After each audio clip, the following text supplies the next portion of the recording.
નમસ્કાર 10 વાગ્યાના સમાચાર સાથે હું હિના મહત્વના સમાચારથી બુલેટિનની શરૂઆત કરીએ। રાજ્યમાં મંદ પડી ગઈ વરસાદની ગતિવિધિ। એક સપ્તાહ સુધી સારા વરસાદની હવે સંભાવના નથી। હવામાન નિષ્ણાંત અથરેયા શેટ્ટીનું અનુમાન 10-12 ઓગસ્ટ સુધી અનુકૂળ સ્થિતિ ઓછી। ઓછામાં ઓછું 10-12 ઓગસ્ટ સુધી મોન્સૂન બ્રેક। છૂટાછવાયા સ્થળોએ હળવો વરસાદ પડી શકે તેવી શક્યતા વ્યક્ત કરી છે। ચોમાસાના 8માંથી 6 જેટલા પરિબળ પ્રતિકૂળ હોવાની વાત પણ કહી છે। તો આપણે જણાવી દઈએ કે જ્યાં 10 થી 12 ઓગસ્ટ સુધી મોન્સૂન બ્રેક લાગવાની છે, એટલે કે વરસાદની અછત જોવા મળશે। છૂટાછવાયા સ્થળોએ હળવો વરસાદ સંભવ છે।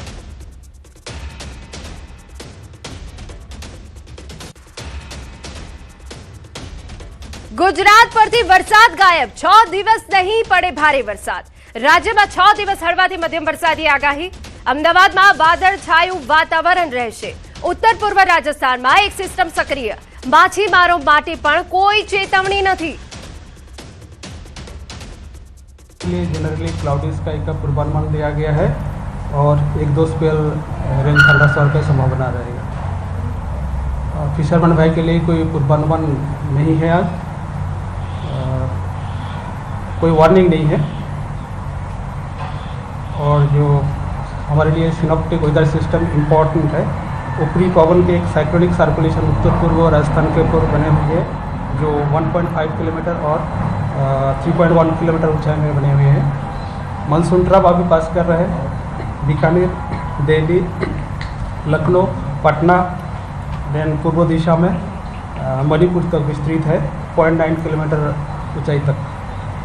WD एक साइक्लोनिक सर्कुलेशन के रूप में अभी जम्मू डिवीज़न में प्रसिस्ट कर रहे हैं, जो 5.8 किलोमीटर और 7.6 किलोमीटर का बीच में सटे बने हुए हैं।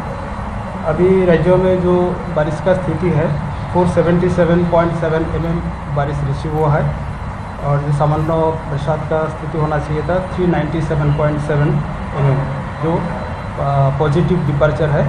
प्लस 20% पॉजिटिव डिपार्चर है।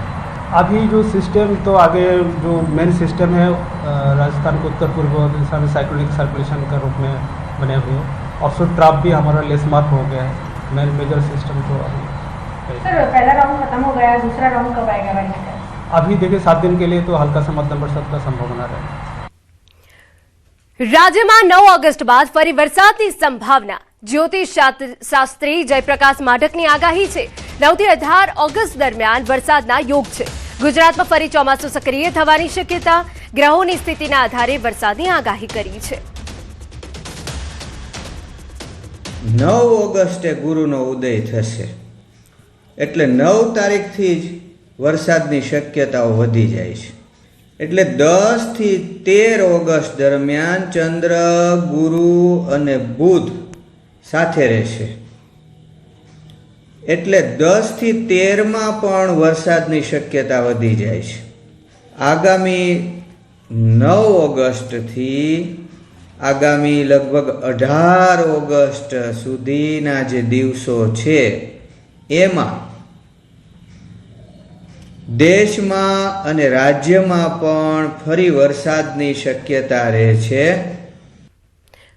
વરસાદને લઈ અંબાલાલ પટેલની નવી આગાહી। 5મી ઓગસ્ટથી ફરી હવામાનમાં આવશે પલટો।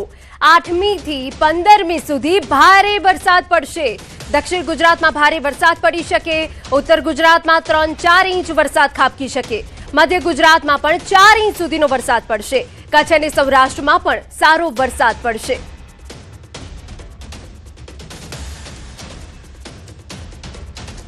હવે જોવા જઈએ તો 5મી ઓગસ્ટથી હવામાનમાં પલટો આવશે। તારીખ 8 ઓગસ્ટથી 15 ઓગસ્ટ વચ્ચે વરસાદ થવાની શક્યતા રહેશે। બંગાળની ઉપસાગરના કારણે વરસાદ થવાની શક્યતા રહેશે। દક્ષિણ ગુજરાતમાં ભારે વરસાદ ઝાપટા પડવાની શક્યતા રહેશે।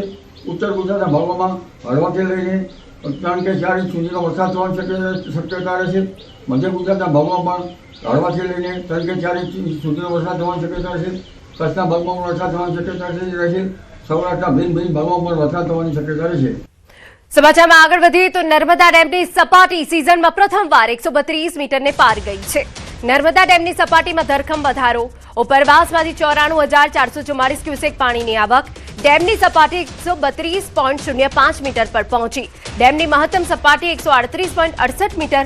ડેમ મહત્તમ સપાટી પર પહોંચવામાં માત્ર 6.68 મીટર બાકી. 24 કલાકમાં 1 મીટરનો વધારો.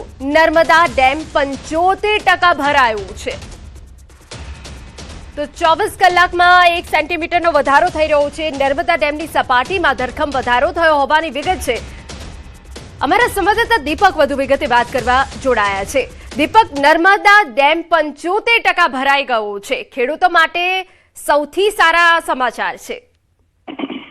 બિલકુલ, ખાસ વાત કરીએ તો જે સરદાર સરોવર નર્મદા ડેમ છે ગુજરાતની જીવાદોરી ગણવામાં આવે છે અને આ ગુજરાતની જીવાદોરી હવે એને તરફ જે ગુજરાત માટે એક સારા સમાચાર લઈને આવી છે. કારણ કે જે ઉપરવાસમાં મધ્યપ્રદેશમાં જે સારો વરસાદ પડતા જે નર્મદા ડેમમાં ઉત્તર જે પાણીનો આવરો થઈ રહ્યો છે, જેને લઈ હાલ નર્મદા ડેમની સપાટી સિઝનમાં પ્રથમવાર 132 મીટર પાર થઈ છે. આ 132 મીટર પાર થતા હવે જેની મહત્તમ સપાટી તરફ વધી રહી છે, કારણ કે એની મહત્તમ સપાટી 138.68 મીટર છે, એટલે 6.68 મીટર ખાલી હવે મહત્તમ સપાટી તરફ જે જઈ રહી છે, જેને લઈ ગુજરાત માટે એક સારા સમાચાર. કારણ કે 75% જેટલો ડેમ જો ભરાતો હોય તો આવનારા દિવસોમાં સીધો ફાયદો ગુજરાતને થશે. જી બિલકુલ, આભાર.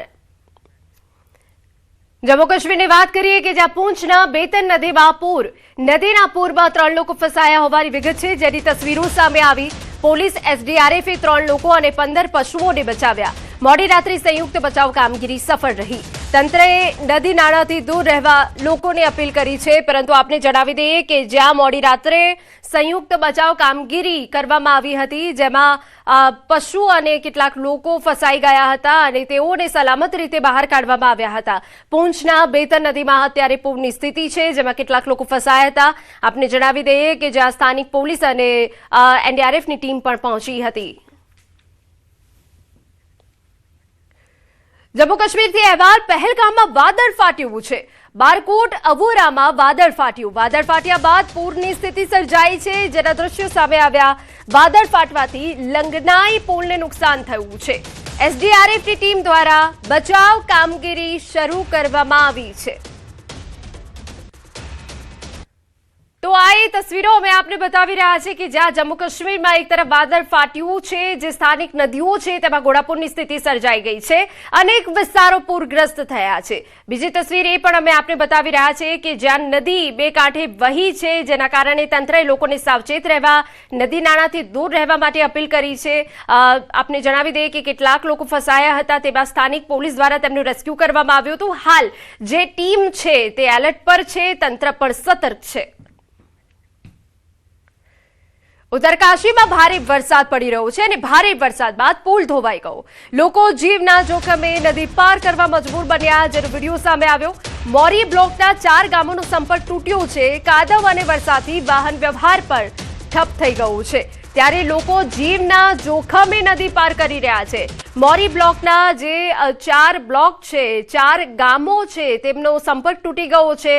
કાદવ અને વરસાદ એટલો છે કે જેના કારણે વાહન વ્યવહારને સીધી અસર પડી છે.